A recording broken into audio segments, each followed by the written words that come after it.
Rev it up and welcome to Cars Yeah, show number 2224. Be prepared to be inspired. This is Cars Yeah, where you'll enjoy interviews with inspiring automotive enthusiasts. Mark Green is here to provide you with a fuel injection of automotive inspiration. So get in, sit down, buckle up, and get ready for a wild ride here on Cars Yeah.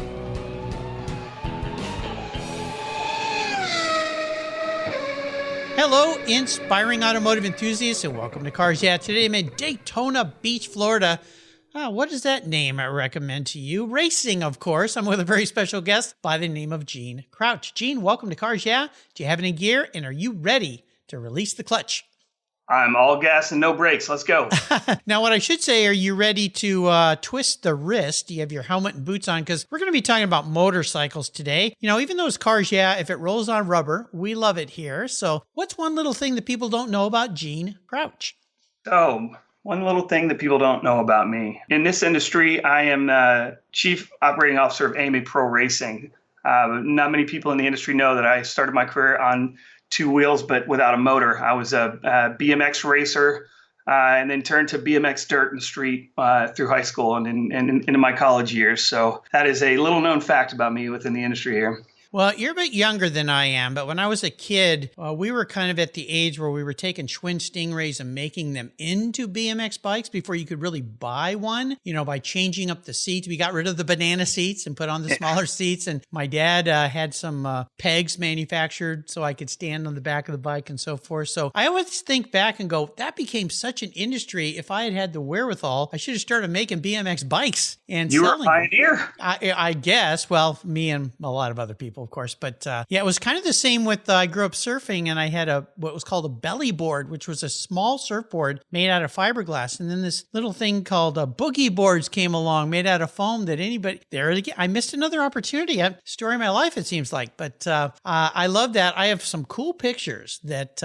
our friend at your PR company sent me of you flying through the air on a BMX bike. So maybe I'll post that on your show notes page. That's pretty cool. Well, let's talk about motorcycles. Gene Crouch is the Chief Operating Officer of AMA Pro Racing, the sanctioning body for professional motorcycle racing in the United States. They are known as the NASCAR for the motorcycle world. American Flat Track is guided by a cadre of experienced professionals, all led by Gene. He brings a wealth of multiple disciplinary knowledge with nearly 2 decades of motorsports experience, including developing AMA Pro Racing's industry-leading timing and scoring software and the creation of Fans Choice TV. The group has built a foundation for the AFT that is launching this fun and amazing sport to the next level. We'll be back in just a moment, so keep your helmet on, your boots on, and we'll fuel up the tanks, and we'll be right back.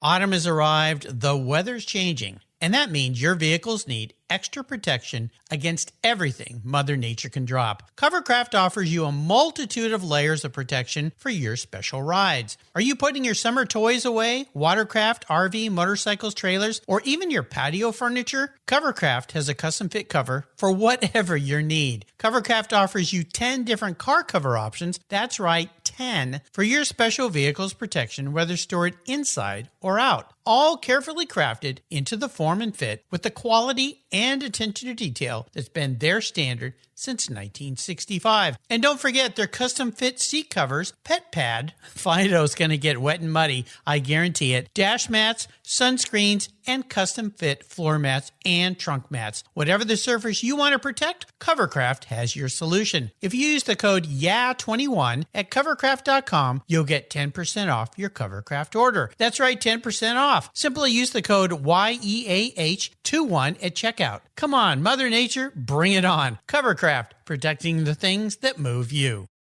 I was tired of my rates for my collector car insurance going up every year for no explainable reason. My carrier seemed to be turning into a media company versus an insurance company, and I realized that a portion of my policy premium was paying for all those so-called free media goodies. So I did my homework, I talked to knowledgeable collectors, shopped around, and discovered American Collectors Insurance. They've been serving the collector car hobby since 1976. You last that long by properly serving your customers' insurance need, not with a lot of fluff. ACI is ranked the #1 online collector car insurance provider according to Google, Trustpilot, Facebook, and they offer their real person guarantee live support. No never-ending phone loops when you need help. Plus, because you don't use your classic car as a daily driver, you could save up to 40% compared to regular auto insurance. American Collectors Insurance provides agreed value policies. So if you experience a total loss to your collector vehicle or it's stolen, you'll be paid the amount listed on your declaration page, less any deductibles, of course. No ifs, ands, or buts. Give them a call today and ask for your free quote at 866-ACI-YEAH. That's 866-224-9324. Tell them you're a friend of mine, Mark Greens at Cars Yeah. American Collectors Insurance. Classic car insurance designed by collectors for collectors. Fall is here, and you know what that means. Time to put a good coat of protection on your vehicle. I'm teamed up with AutoGeek, and they've been the leading source of auto detailing products, accessories, and expert knowledge for more than 20 years. What started back in 1997 as a small mail-order catalog company grew into a multi-website based e-commerce store, and that's what they are today. With a large online presence on its own website featuring close to 100 different brands, AutoGeek has grown to be the largest car care retailer in the country. AutoGeek's wholesale program serves accounts in over 30 countries, and its retail sector ships worldwide. If you want to protect your vehicle this fall, and you should, go to autogeek.net for the best product selection on the internet today and technical support. Autogeek.net is where I go for my detailing needs. That's autogeek.net. So, Gene, we're back. So I want to talk a little bit about how you got to this point, and then we're going to dive into more deeply of what you're doing there. So kind of take us on a little bit of a history ride here. Notice the pun, a ride, because we're on bikes today, right? And then what you guys are doing there at this amazing group, because you're really making it fun for all of us folks, whether we like to ride on the street or the track. So it's probably no surprise I am in racing. I grew up in Daytona Beach, Florida, which is the world center of racing. And no surprise that I'm in motorcycle racing. As I mentioned, I grew up racing BMX. So I think it was a natural evolution of my life and my career for me to find my way to motorcycle racing here in the U.S. I started my career in sports cars, actually, with the sports car series called Grand Am, or Grand American Road Racing. Spent a couple years at the Rolex 24 and seeing some amazing sports car races over those few years. And we started a motorcycle series around '06 called Moto ST. That evolved over 3 years into something that was pretty cool. It was a startup, but it gained some traction, and there were really some legends from the sport of motorcycling that were involved in it. And at the time, I didn't realize that I was around royalty. These guys were some of the biggest names in motorcycle racing history. And I was hanging out with them every weekend. So that turned into the Daytona Motorsports Group. Daytona Motorsports Group was formed in '08, and it purchased the rights to professional racing from the AMA. And I was one of the first employees. I think I was employee number 3 at AMA Pro Racing when we started our first year in 2009. And I've worked in every department within the company. And as the company has grown, I've grown with it. I have been a part of some really cool events, international events, from MotoGP when they come to the States, to working with Supercross, which is one of the biggest motorcycle sports in the world as well. And it's based here in the U.S. Flat track, American Flat Track, is our crown jewel here in Daytona Beach. We operate that series from our office in Daytona Beach. And it's a sport that goes back to the turn of the century 100 years ago. Board trackers, as soon as they put an engine into a bicycle, right? And at the turn of the century, there were guys and gals that were racing them. That's what the sport of American Flat Track evolved from. And it's a series that was formalized in 1954 and has been running every single year since then. We've been crowning champions. So we're we're a very passionate team here in Daytona Beach, and you really have to love racing because of how intense the season is. It's a pretty fun experience all year long. But I've always said it beats going to work every day. We work in entertainment. We get to do what people save up their whole year for, and we get to do it every weekend and put on a good show for them. So I'm very blessed to have the career path that I've had, And yeah, I appreciate you giving me the opportunity to come on the show.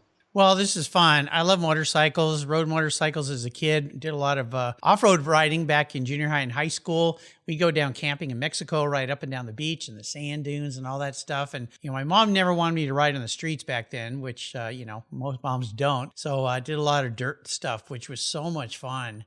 Later got back into bikes. Of course, we chatted on our pre-show chat about some Italian bikes I had, but motorcycle racing as it stands today, there's such a wide variety of things. So, you guys seem to have your hands in a lot of stuff. You walked us through a few of those, but what's a normal day? Is there a normal day for you? Oh, there's never a normal day if you work in racing, not just in motorcycle racing, but in racing in general. Yeah. That's one of the great things about this industry is that you get to wear a lot of different hats and you get to innovate and be creative.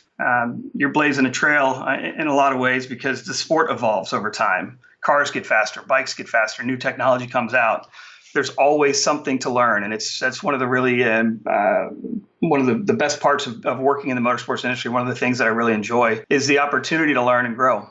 Now, I take it you're still riding bikes today? Oh, yeah. Yeah. What kind of bikes do you ride? I just did a trail ride actually a couple weeks ago. Speaking of trail riding, yeah, up in the Colorado Rockies. So I was on a Yamaha WR 250 and we were at 9,000 feet. And being from Florida and going to 9,000 feet elevation and camping, yeah, it's basically you get the bends like in scuba, right? I had like oxygen deprivation problems. Oh, yeah. So it was very difficult the first day going out riding. You're zipping around in the woods, and after about 15 minutes, I had to stop and take off the helmet and just huff air to try and get back to baseline. But it was a blast. Yeah, we have a little mountain over here called Mount Rainier. It's 14,111 feet tall, something like that. And we go up to places at the 8,000, 9,000, 10,000 foot level and go hiking. And you find out how not in shape you are real fast when that oxygen can't get into your bloodstream. Get a little lightheaded, and being on a bike can be even different than that. So that's pretty cool. When you think about the fact that you're working in your passion, which is what Cars Yeah is all about, it's how you make your life fun. Not saying it's not without work, but it's fun. What are some of the favorite parts of your career? Favorite parts of my career. When I started, my favorite part was travel. I wanted to see the world, and motorsports gave me that opportunity. I did a bunch of traveling here in the U.S., and then in 2007 got the opportunity to go overseas and be a part of a motorcycle tour. I was in the chase van.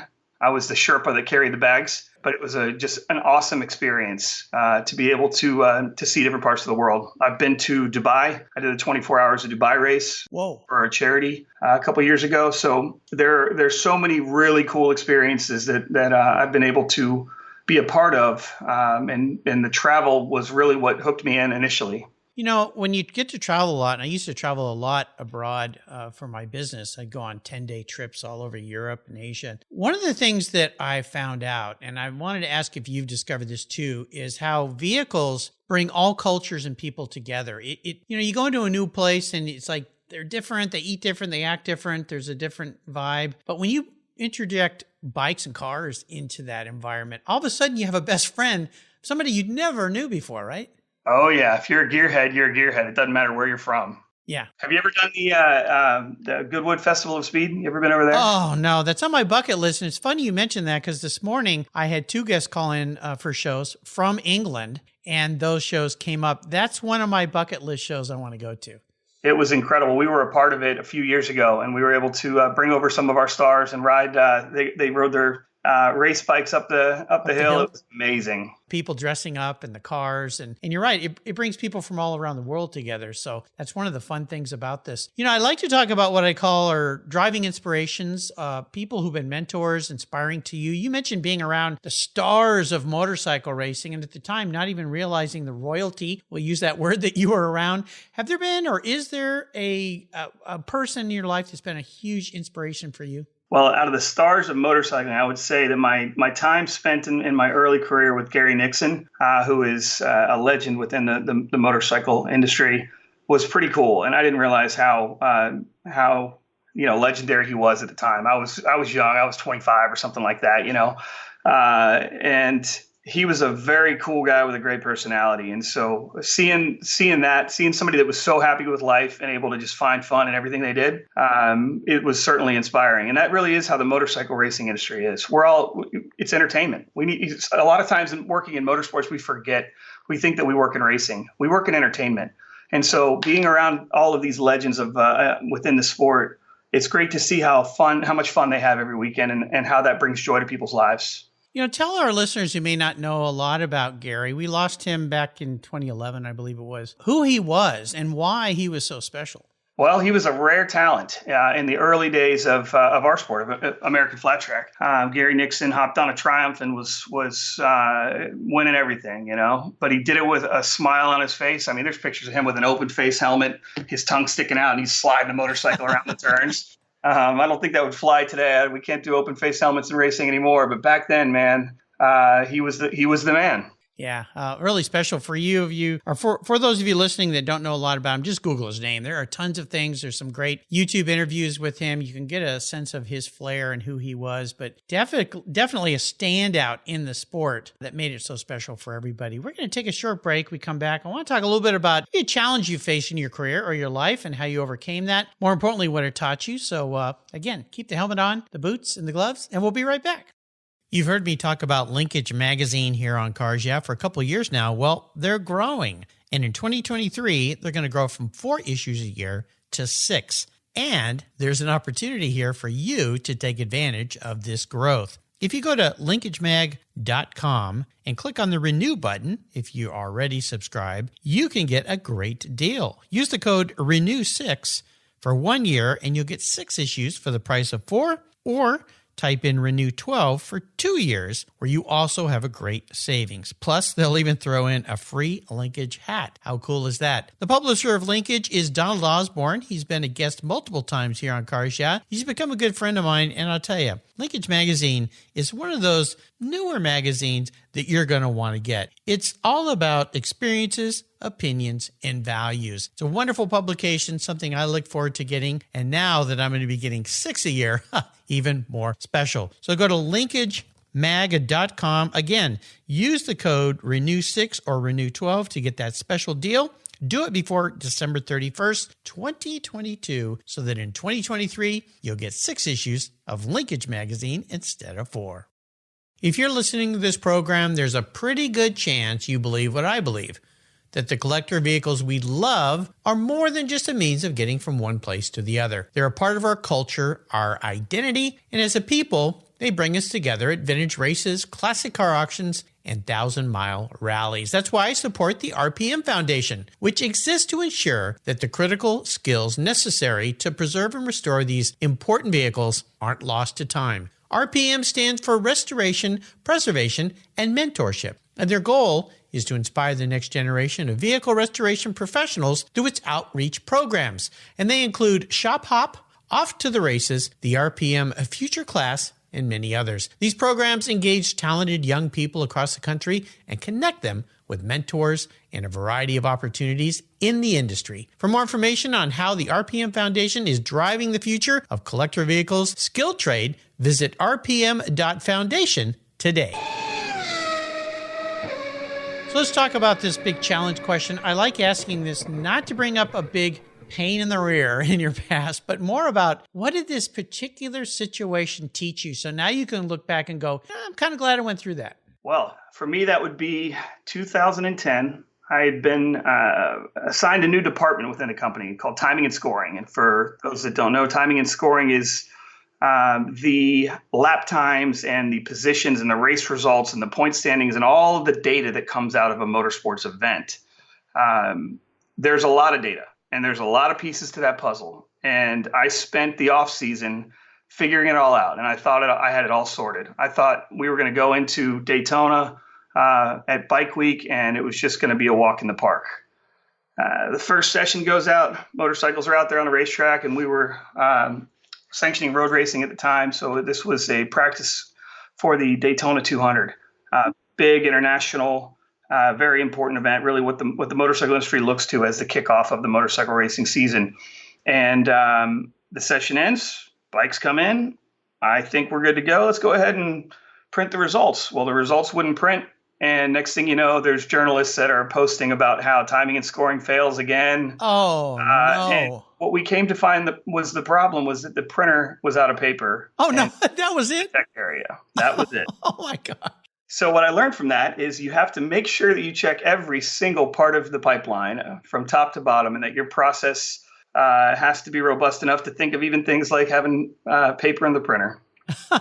Well, I'm glad it was only that, and I don't mean to laugh at it, but I can only imagine at the time, it's like, oh my goodness, we're in trouble. Yeah. I can laugh about it now. Yeah, but no. No, not at challenges the time. and failures are a critical part of growing. And I've learned to reframe challenges and failures into opportunities. And I look at it just like trail riding. The more complex a situation is, if you look at the obstacles, you're going to hit the obstacles. You're going to hit the tree. You're going to crash into the rock. If you look at the path and just keep on the gas, you'll get right through. I love that analogy in racing. Having raced vintage cars, you're always looking way ahead. Look where you want to go, not where you're going.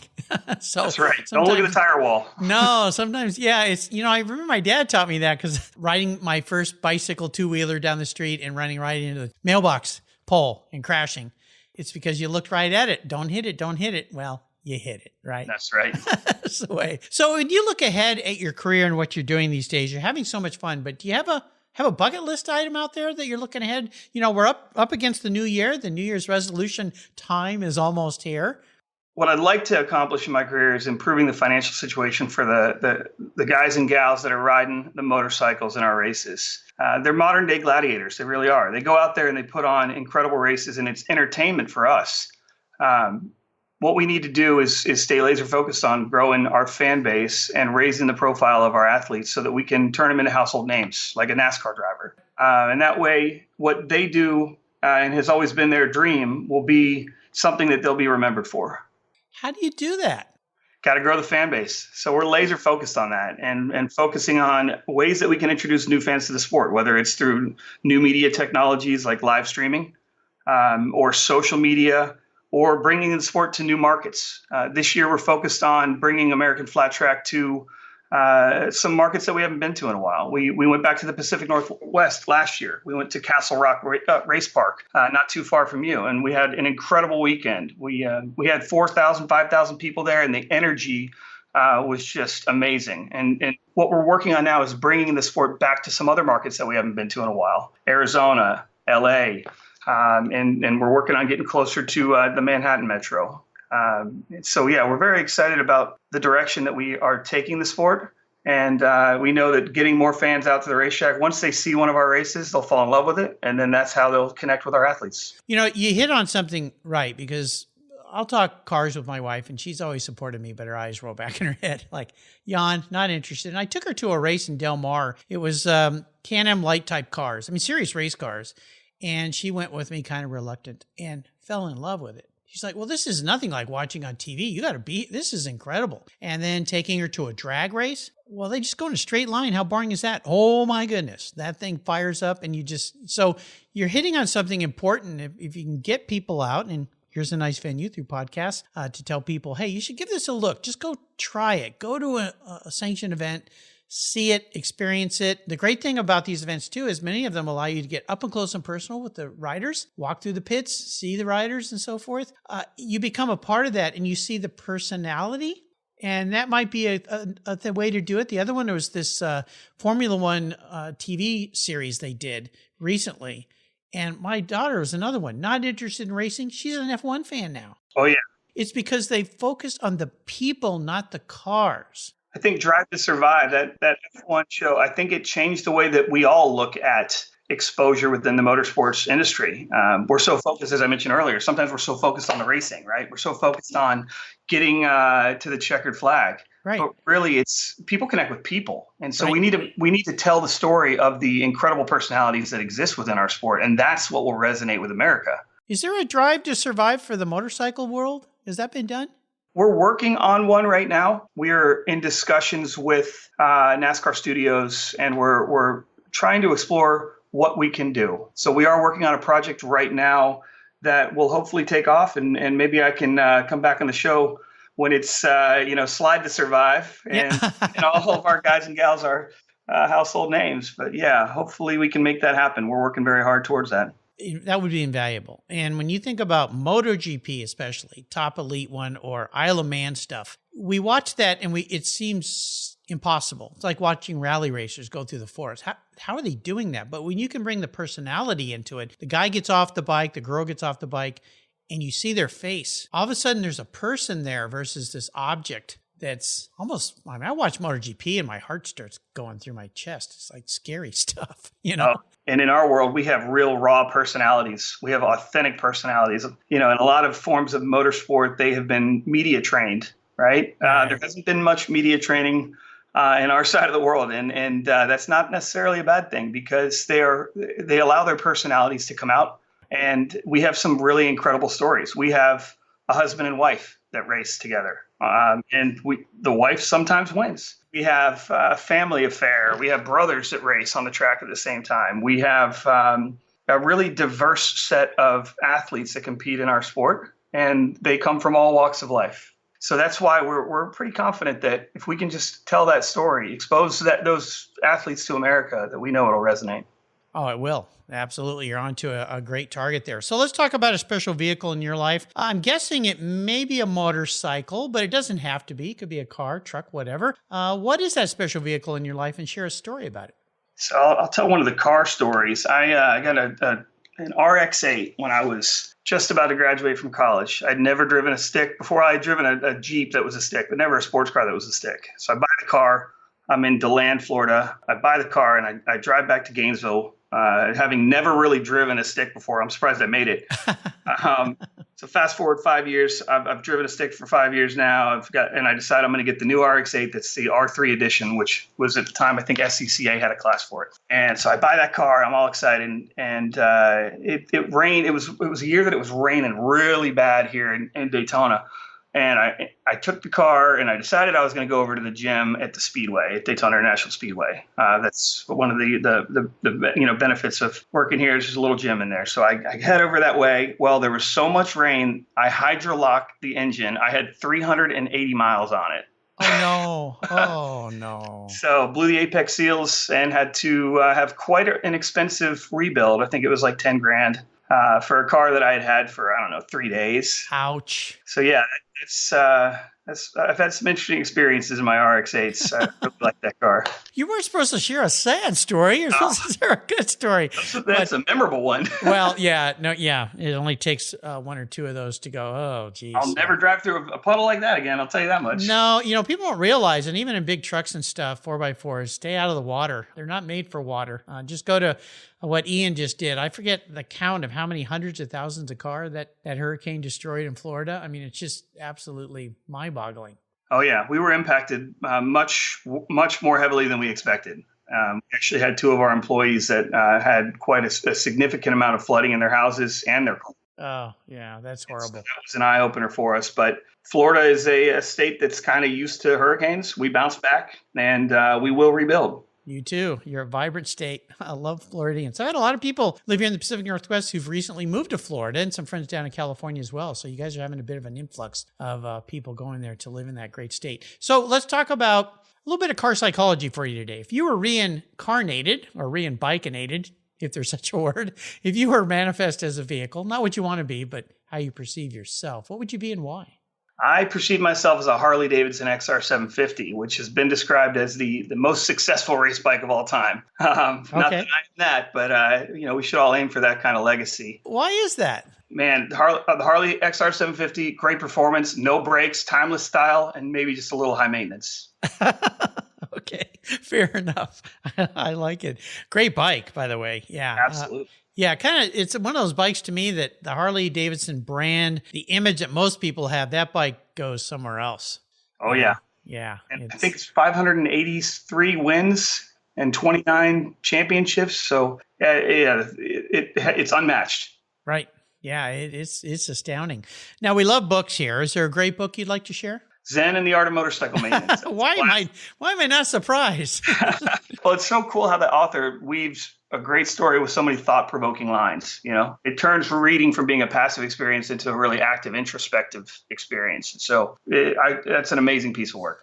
My son bought me that book. He's a prolific reader, just like his mom. And he bought me that book when I started riding bikes again. And you and I talked about, I had a MV Agusta F4 and I had a Ducati Monster, 2 bikes you love. And when he bought me that book, I went, okay, sounds interesting. And the first chapter I had to read like 3 times. I kept going, wait a minute, what's going on here?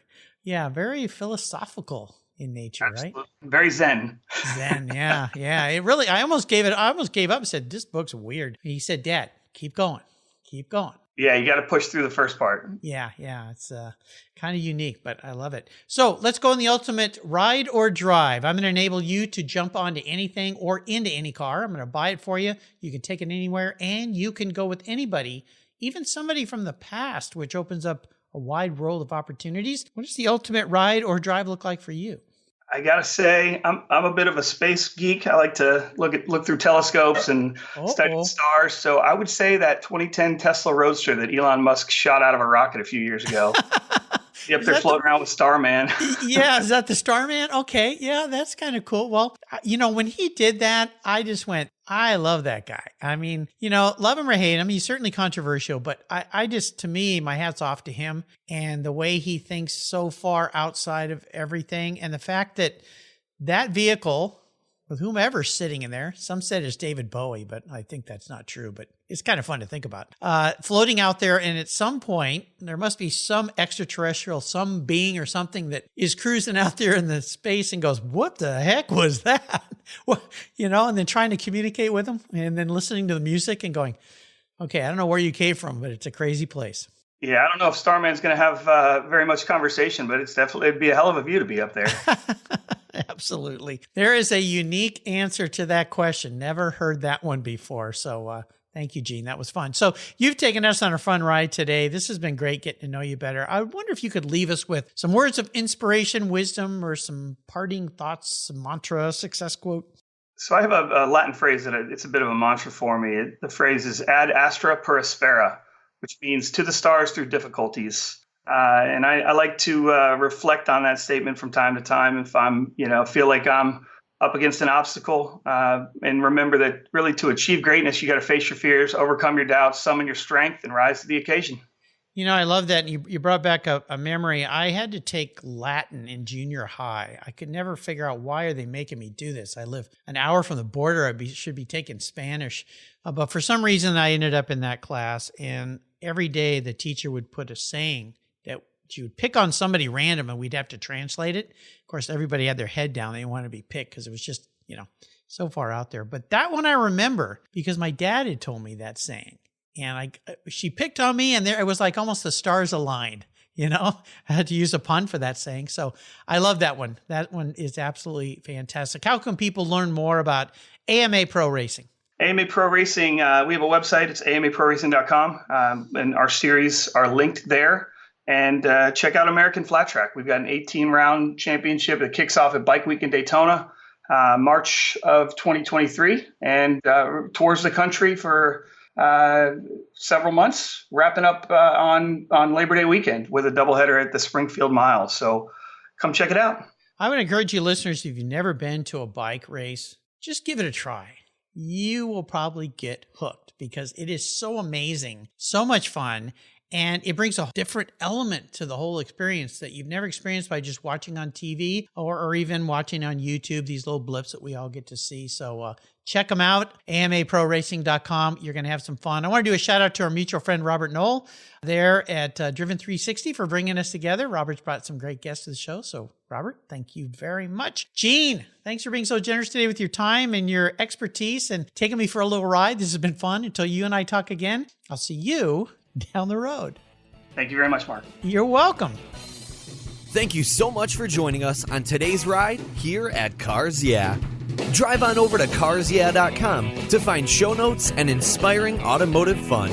Download your free copy of Filler Up, a fun book filled with gorgeous photographs of fuel filler fun, including quotes from more inspiring automotive enthusiasts. Download your copy today, and we'll see you next time on Cars Yeah.